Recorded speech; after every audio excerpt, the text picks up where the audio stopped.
tal? ¿Cómo ha ido la semana? Curiosa, ¿no? ¿Algo que contar? La luz, ¿no? El apagón.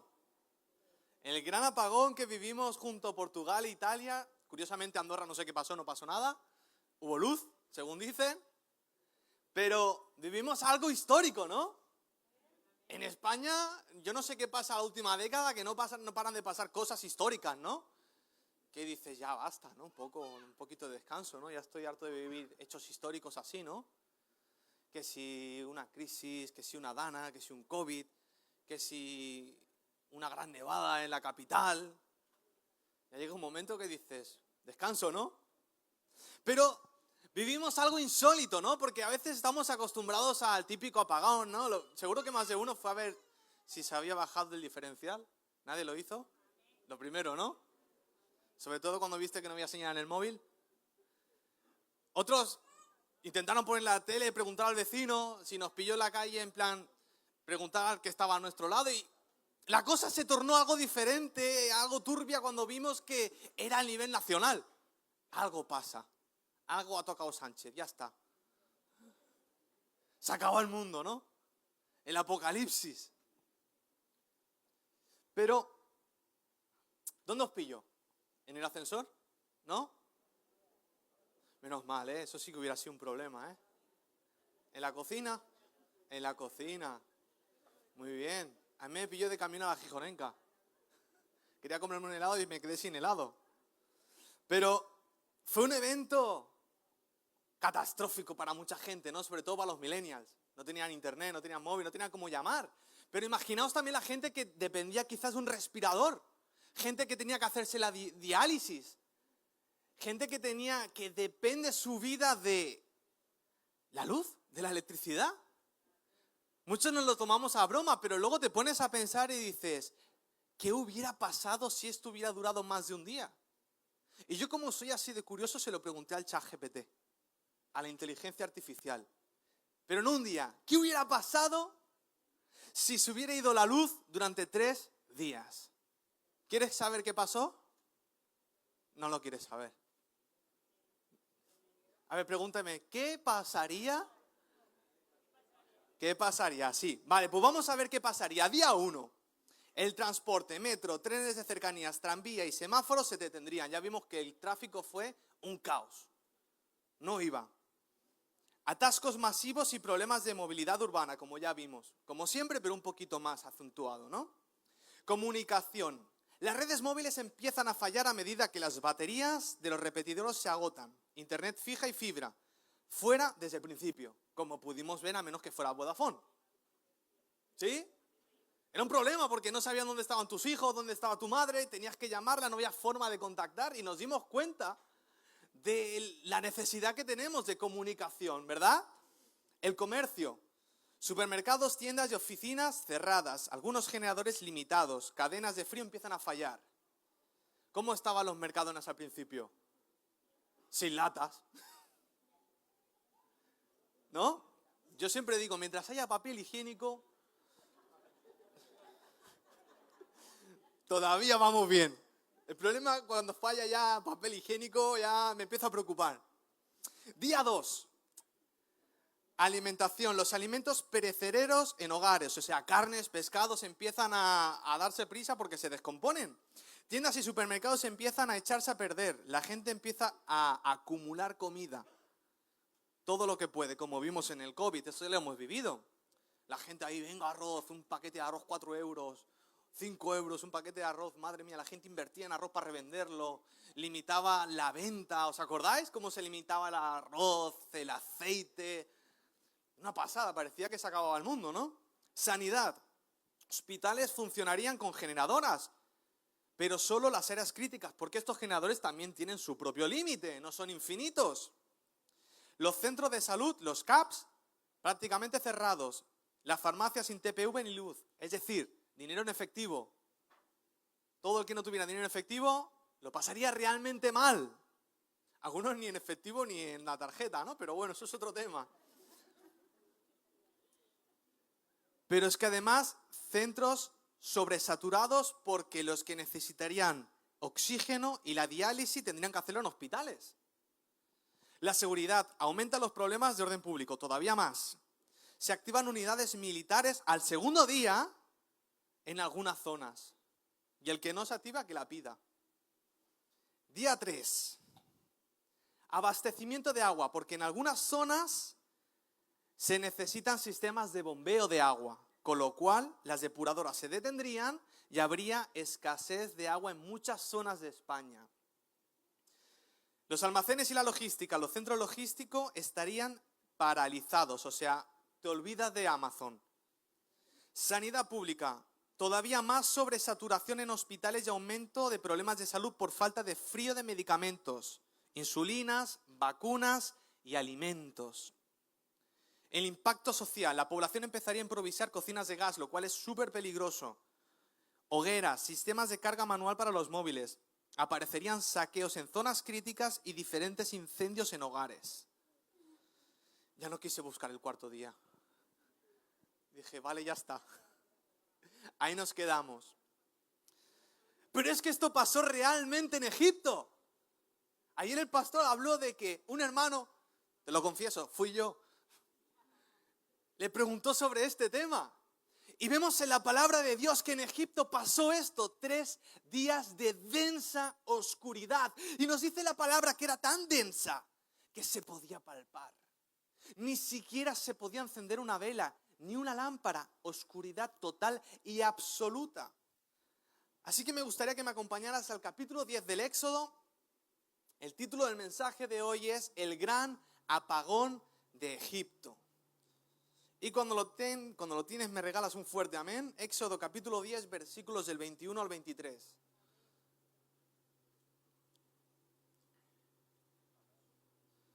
Leemos la palabra en nombre del Padre, del Hijo y del Espíritu Santo. Y dice así: Jehová dijo a Moisés, extiende tu mano hacia el cielo para que haya tinieblas sobre la tierra de Egipto, tanto que cualquiera las palpe. Y extendió Moisés su mano hacia el cielo y hubo densas tinieblas sobre toda la tierra de Egipto por 3 días. Ninguno vio a su prójimo, ni nadie se levantó de su lugar en 3 días. Mas todos los hijos de Israel tenían luz en sus habitaciones. Pero seguimos al siguiente capítulo, al capítulo 12, bueno, nos saltamos 2. Capítulo 12, versículos 21 y 23, porque hubo una plaga aún todavía peor que le siguió a esta. Y dice, y Moisés convocó a los ancianos de Israel y les dijo, sacad y tomaos corderos por vuestras familias y sacrificad la Pascua. Tomad un manojo de hisopo y mojadlo en la sangre que estarán en el lebrillo, y untad el dintel y los 2 postes con la sangre que estará en el lebrillo.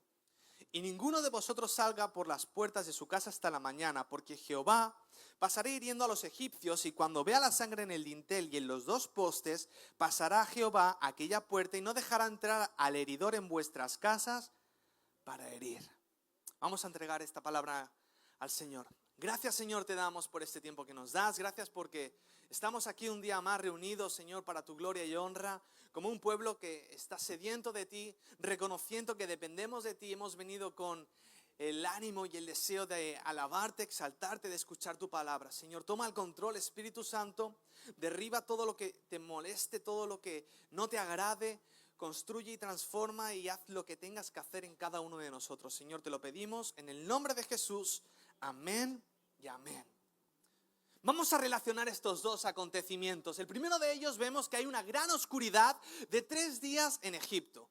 Si recordamos un poco, el pueblo de Israel llevaba 400 años. 400 años. Prácticamente 5 generaciones viviendo bajo la opresión, viviendo bajo la esclavitud, viviendo bajo el sol abrasador, cargando piedras, haciendo ladrillos, construyendo de sol a sol para Egipto. No sabían lo que era la libertad, escuchaban las historias de sus antepasados, cómo eran un pueblo libre, un pueblo escogido, un pueblo bendecido. Sin embargo, llevaban siglos y siglos en esclavitud.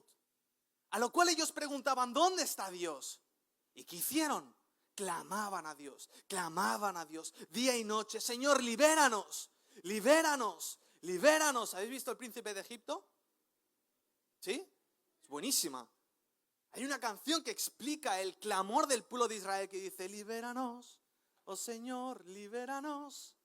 Y una y otra vez clamaba y Dios llama a Moisés y una y otra vez le dice, Moisés, he escuchado el clamor de mi pueblo. Moisés, he oído el clamor de mi pueblo. Moisés, estoy atento a ellos. Moisés, voy a actuar. Y muchos de nosotros vivimos en una o en otro tipo de esclavitud. ¿O me equivoco? Muchos de nosotros vivimos quizás en oscuridad, rodeados. Si no nosotros, nuestro alrededor, solo tienes que ver la sociedad como está. Así que Dios envía una serie de plagas, una serie de catástrofes sobre Egipto. Y curiosamente, el pueblo de Dios está en una parte de Egipto llamada Gosén, en el delta del Nilo. Voy a decir el del Llobregat. Y en esa parte no llegaban las plagas. Hemos visto que dice la palabra de Dios que la oscuridad rodeó todo e inundó todo Egipto, pero los hijos de Dios, los que vivían en Gosén, el pueblo de Israel, tenían luz en sus habitaciones. Y el resto de plagas, de la misma manera, hubo granizo, hubo moscas, hubo langostas, hubieron llagas, de todo. Cada una de esas plagas humillaban a los dioses de Egipto también. Porque, ¿quién era el máximo representante de la mitología egipcia? Ra, el dios del sol. Y ahora Dios decía, ¿sí? ¿Este es vuestro Dios? ¿Qué poder tiene vuestro Dios? Una y otra vez Dios estaba mostrando su superioridad. Y aquí pasa algo diferente. Porque llega la última plaga. La plaga de la muerte de los primogénitos. Y hasta el momento hemos dicho que Dios protegió a Gosén, al pueblo de Israel. Ninguna de esas plagas le tocó, ni una. Sin embargo, aquí era diferente, porque esta plaga sí que les iba a tocar, a menos que escucharan el consejo de Dios, la directriz de Dios, para que se salvaran. Porque hay una oscuridad peor que la falta de luz, que es la oscuridad de perder a alguien a quien amas.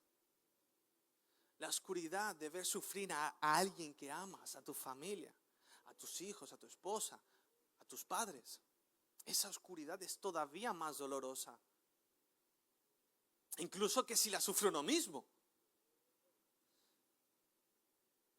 Y se nos menciona una noche que fue realmente dura de ver. La Biblia nos lo narra de la siguiente forma, Éxodo 12, el versículo 29 al 31, dice, y aconteció que a la medianoche Jehová hirió a todo primogénito de la tierra de Egipto, desde el primogénito del faraón que se sentaba sobre su trono hasta el primogénito del cautivo que estaba en la cárcel, y todo primogénito de los animales.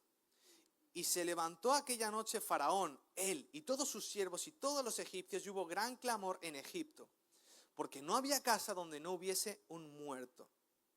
Imagínate, la noche totalmente en silencio. No es Barcelona, no hay coches, no hay tráfico. Silencio absoluto, ahí todo el mundo duerme. Y de repente escuchar un grito desgarrador, un llanto de un padre, de una madre, al encontrarse a uno de sus hijos, al primogénito, muerto. Otra casa igual, se empezaban a encender luces, velas, ¿no? Pero por todos lados. Y todo lo que era silencio ahora estaba convertido en un mar de lágrimas, de llantos, de gritos. ¿Cómo sería esa escena de desgarradora, de dramática? Sería difícil de ver, de estar ahí, ¿no? Pero esta imagen, esta escena, esta noche, les iba a enseñar al pueblo de Israel 3 aspectos, 3 características, 3 atributos de Dios. El primero de ellos, Dios, nuestro refugio. Porque hemos visto que hasta el momento estaban protegidos, pero ahora el pueblo de Israel tenían que tomar una decisión para disfrutar y para protegerse en el Señor.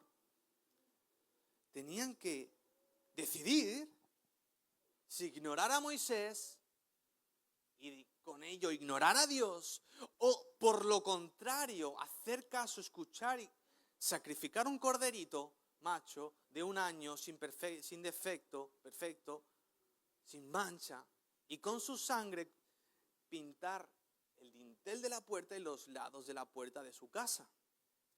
Eso era lo único que podía salvarles. De esta manera Dios, de la misma manera que había hecho anteriormente, expuso a otro gran dios de Egipto, Osiris, el dios de la vida. El dios al que muchos egipcios clamaban y adoraban, de nuevo sería humillado. Porque había un Dios superior, real, auténtico y verdadero, por encima de todos aquellos ídolos. Tenían que tomar una decisión, pero esa decisión les permitiría conocer cómo podían refugiarse en el Señor. Nahum 1:7 dice, la versión PDT, lo digo separado porque juntos suena raro: el Señor es bueno, es refugio en tiempos difíciles y protector de los que acuden a Él. ¿Y qué palabra encontramos en la Biblia cada vez que sale la palabra refugio? Angustia. ¿Alguien aquí se ha sentido angustiado alguna vez? ¿Sí? No sería necesario un refugio si no hubiera angustia. No sería necesario un refugio si no hubieran peligros de los que protegerse. Y la angustia yo creo que está a día de hoy más palpable, más presente que nunca. ¿Cuánto estrés nos rodea? ¿Cuántos problemas están a nuestro alrededor? Porque a veces, como cristianos, intentamos evadir todos esos problemas. No, soy cristiano, no puedo ponerme mal. No, soy cristiano, no. Tengo que estar siempre feliz. Vale. Pero no podemos olvidar de que vivimos en un mundo lleno de problemas. En un mundo de angustias que nos afectan y a veces esa angustia la generamos nosotros.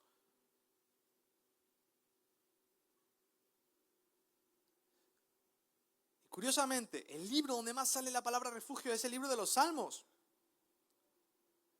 Y siempre va rodeado de una situación de peligro, de adversidad, de dificultad. El rey David dijo en Salmos 16:1, nueva traducción viviente, dice: manténme a salvo, oh Dios, porque a ti he acudido en busca de refugio. Pero ¿sabes una cosa? Un refugio siempre está ahí.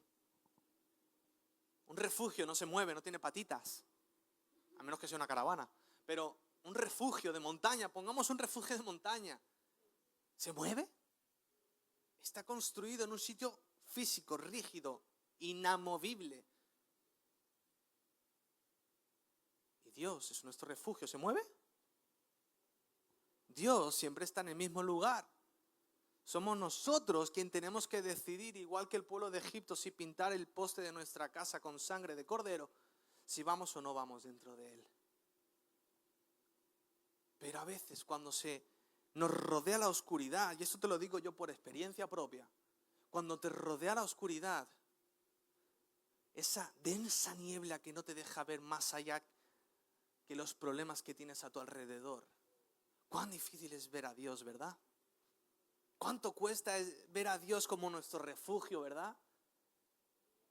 Pero el Señor nos ha movido. Está ahí. Solo que es cuestión de uno dar el paso y entrar en su refugio. Y aquí vemos un contraste bastante claro. Vemos oscuridad, tinieblas, problemas, pero ellos tenían que estar tranquilos. Tenían que estar en paz. Porque hay un lugar de paz. Sí, hay un lugar donde no serás señalado, donde no te humillarán, donde tus heridas no serán expuestas para que se rían de ti. Hay un lugar donde tus heridas serán vendadas, donde el Padre está dispuesto a abrazarte y vestirte con ropas limpias, nuevas, y te dirá: estoy contigo. Porque la presencia de Dios, su refugio y su paz, no está solo para los supercristianos, porque si no, no entraría nadie. ¿Estás cargado de pecado? ¿Estás con manchas? ¿Vives rodeado de fracaso? Hey, te lo dice alguien que te lo dice por experiencia, ¿eh? La de veces que yo lucho con esos pensamientos. Pues si estás así, eres apto, eres bienvenido, porque este es tu hogar. Este es tu refugio, no de los que no se equivocan, no de los que no pecan, no de los supercristianos, no de los santos. Los enfermos son los que Jesús vino a rescatar. Los rotos son los que Jesús vino a reparar. Los heridos fue a los que Jesús vino a sanar.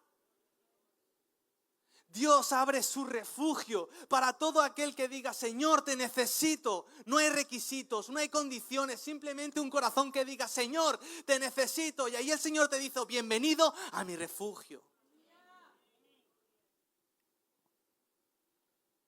Pero es que el Señor luego encima les mostró que no simplemente era su refugio, era su gozo. ¿Cómo puedes tener gozo en una noche en la que todo el mundo se está muriendo?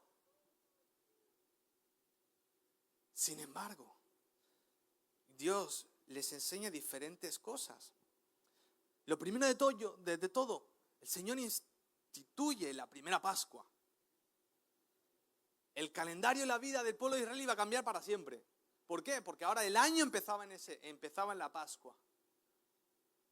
Tenían que, ese corderito que habían matado para sacar su sangre, asarlo. Encima les da la receta: no lo quiero ni cocido, ni lo quiero al vapor, ni lo quiero en ceviche, no, quiero el cordero asado con hierbas amargas, y lo comeréis todos juntos en familia, y celebraréis, y estaréis tranquilos, y habrá gozo, mientras el resto del mundo esté mal, tranquilos, porque estaréis protegidos y estaréis con gozo, estaréis celebrando. Donde alrededor hay sufrimiento, llanto y lágrimas, vosotros estaréis protegidos, estaréis tranquilos, estaréis alegres, estaréis compartiendo, estaréis celebrando que yo os salvaré de Egipto. Pero todavía no había libertad, todavía seguían siendo esclavos. Simplemente les pidió: celebradlo, estar alegres, porque la libertad se acerca. En Éxodo 12, 25 a 28 dice: cuando entréis a la tierra que Jehová os dará, como prometió, guardaréis este rito, y cuando os dijeren vuestros hijos: ¿qué rito es vuestro? Vosotros responderéis: es la víctima de la Pascua de Jehová, el cual pasó por encima de las casas de los hijos de Israel de Egipto, cuando hirió a los egipcios y libró nuestras casas. Entonces el pueblo se inclinó y adoró. Y es que Dios les pidió dos cosas: fe en una liberación que todavía no había llegado, y gozo. Y es que encima, ¿sabes por qué tenían que asar rápido el cordero? Bueno, tenían que asarlo porque era lo más rápido para cocinarlo. Porque había un sentido de prisa, de urgencia. Porque la libertad ya estaba a punto de llegar. ¿Por qué te crees que son los panes sin levadura en la Pascua? Porque había tanta prisa por salir de Egipto que los panes no había dado tiempo a que lo que es la levadura hiciera todo su proceso. Todo eso el Señor luego lo explicó, es un tema aparte, pero lo que estaba diciendo el Señor es que había un sentido de urgencia, disfrutar, pero que rápido viene vuestra libertad. Ya se acerca, ya lo habéis pasado, todo lo malo ya ha pasado, estoy a punto de liberaros. Jeremías 31:13, nueva traducción viviente, dice: los jóvenes danzarán de alegría, y los hombres, jóvenes y viejos, se unirán a la celebración. Convertiré su duelo en alegría, los consolaré y cambiaré su aflicción en regocijo. ¿Sabes por qué? Porque Dios es el Dios del gozo. A mí esas catedrales donde sale Jesús así, donde sale así con cara ya, solo le falta tener el ceño fruncido. Digo, pero este no es el Jesús que yo conozco. Sí que es verdad que a veces toca juicio y toca meter caña a su pueblo, y a nosotros también a veces nos tiene que meter un par de collejas espirituales, porque somos a veces más cabras que ovejas. Pero el Señor es el Señor del gozo. Por eso nosotros, a veces es difícil, pero se le pide celebrar. ¿Cómo tiene que ser el culto al Señor? Alegre, con palmas, con aleluyas. Así es como lo quiere. Yo no me imagino que Dios quiera: venga, vamos a cantar al Señor todos con caras largas. Sí, Señor, te alabo. Pues a mí eso no me cuadra. Tú ves el pueblo de Israel y se pegan cada fiesta los judíos. Madre mía. Tú ves la Biblia y el Antiguo Testamento y todas las festividades. se lo pasaban en grande, porque Dios quería ser adorado en el gozo, en la alegría. Si no, mira al rey David, que hasta en ropa interior se ponía a danzar, con el efod. Yo creo que el Señor con esto nos está diciendo, a mí el primero, ten fe, ten gozo, porque habrá oscuridad, habrá enfermedad, habrá problemas. Jesús nunca negó eso. Habrán crisis, escasez, falta de trabajo, la sociedad patas arriba. Pero ojo, que mi sangre te cubre. Podrá pasar todo desastre, pero tu casa, tu hogar, tu familia y tu persona no será tocada, porque la sangre de Jesús te protegerá, te cubrirá. Y habrá gozo en lugar de llanto. Pero por último, hemos dicho que Jesús se mostró como el refugio. Bueno, Dios se mostró como el refugio, como el gozo, pero también como nuestra recompensa. Porque ¿qué ocurrió tras la muerte de los primogénitos?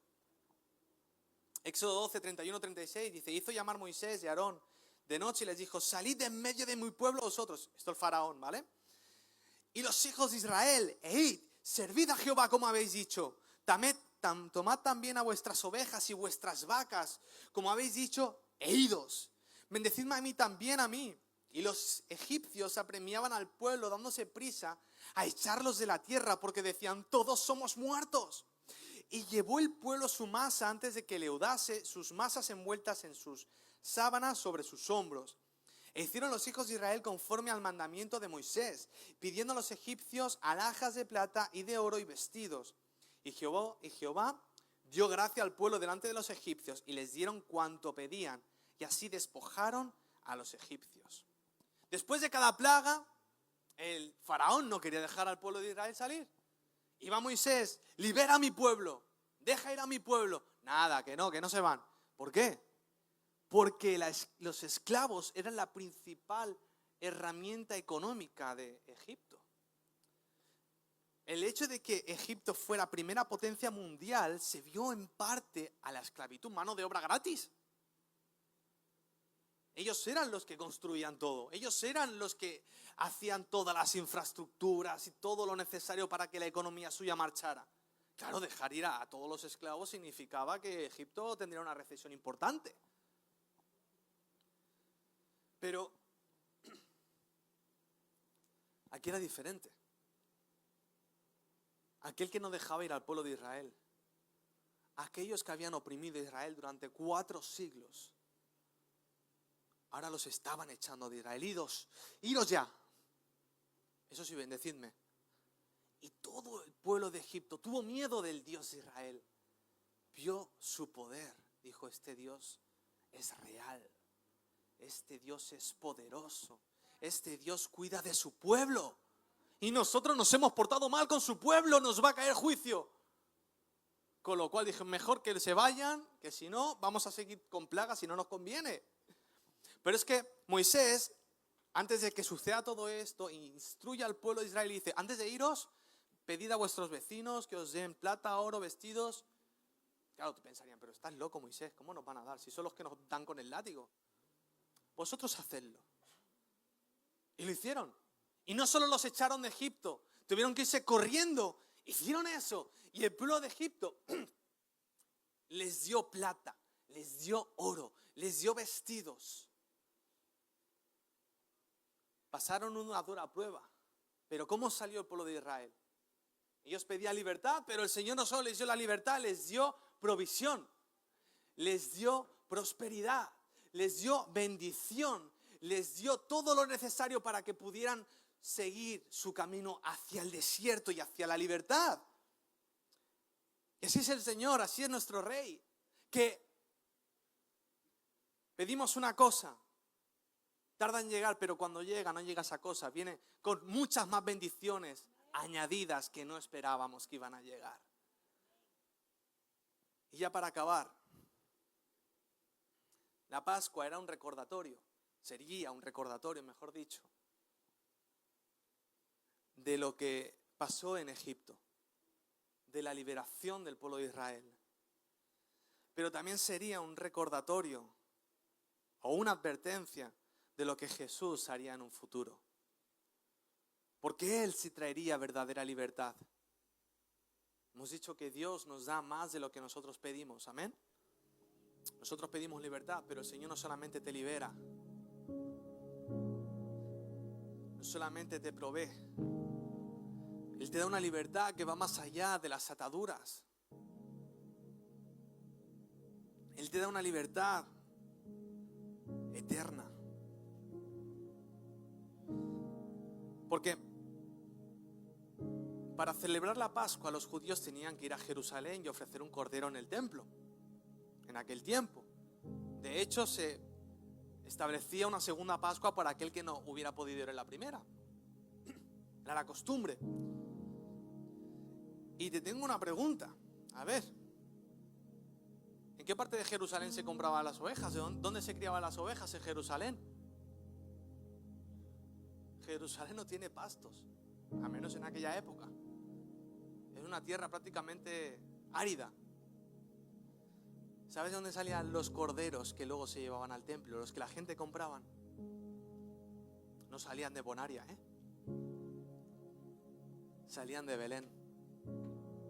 Era en Belén donde se criaban las miles y miles de ovejitas, los miles y miles de corderos que los peregrinos comprarían, llevarían al templo para ofrecerlos como sacrificio.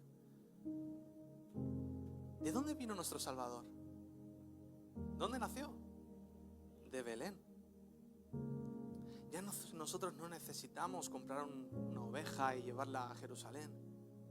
Tenemos un cordero llamado Jesús, perfecto, sin mancha, que cumplió con todo al pie de la ley para salvarnos, para darnos libertad de aquella esclavitud que te está atando a día de hoy, de aquel pecado que no puedes dejar, de aquella adicción que te mantiene atado y te impide avanzar y que tantos problemas te está generando, de la culpa, de la vergüenza, de la humillación, del fracaso y sobre todo de un castigo eterno. Jesús salió de Belén, fue a Jerusalén, se entregó como cordero en el matadero sin decir nada, sin quejarse. Se entregó voluntariamente porque era lo único que lo podía hacer, de Belén. Y gracias a ese sacrificio que tenemos libertad, pero libertad real y eterna. Alguien inocente, como aquellas ovejas que no tienen nada que hacer y se les sacrificaba. Y yo creo que podemos aprender que cuando las tinieblas, cuando el gran apagón esté en nuestra vida, nos rodee, cuando sintamos que la luz de la esperanza de nuestra vida se apaga, la luz de la alegría, la luz del gozo, porque eso pasa. Si no ha pasado, te está pasando, te pasará. El Señor en esta mañana nos está diciendo: hey, que yo soy tu refugio, soy tu gozo, soy tu recompensa, soy tu verdadera libertad y luz. Aunque el mundo esté en tinieblas, aunque en el mundo haya un gran apagón, yo soy tu luz.